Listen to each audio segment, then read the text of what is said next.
ஒரு போர்ட்ஃபோலியோவை மெயின்டைன் பண்ணுறது எப்படின்னு கேட்டிங்கனாக்கா, நான் பல தரம் சொல்லியிருக்கேன். இருந்தாலும் ஒரு போர்ட்ஃபோலியோ மெயின்டைன் பண்ணுறது 3 ஆஸ்பெக்ட் பண்ணணும்.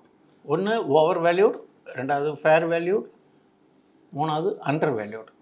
இந்த ஓவர் வேல்யூட் ஸ்டாக்கில் உங்களுக்கு இருக்க ப்ராஃபிட்டை புக் பண்ணி, ட்ரிம் பண்ணி வெளியில் வந்து அண்டர் வேல்யூ ஸ்டாக்ஸில் பை பண்ணியோ அக்குமுலேட் பண்ணுறதுக்கோ ஒரு வாய்ப்புகள் இருந்தால், இவரும் ஏறுறபோது உங்களுடைய போர்ட்ஃபோலியோ கரெக்டாக மெயின்டைன் ஆகுங்கிறது ஒரு நம்பிக்கை.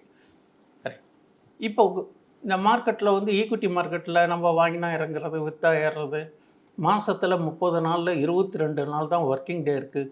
அந்த 22 நாளில் பார்த்தீங்கன்னாக்கா ஏதாவது ஒரு ஈவெண்ட்ஸு, ஒன்றா ஆர்பிஐ பாலிசி, இல்லைன்னா ஃபெடரல்னுடைய ரேட் டெசிஷன், க்ரூட் ஆயிலினுடைய moment, IIP data, GDP data, இதா மாதிரி ஒன்று ஒன்றா வரும்போது ஈவெண்ட்ஸ் வரும்போது மாதத்தில் 10 நாளைக்கு இந்த ஈவெண்ட்ஸ்லேயே ஓடிடுறது.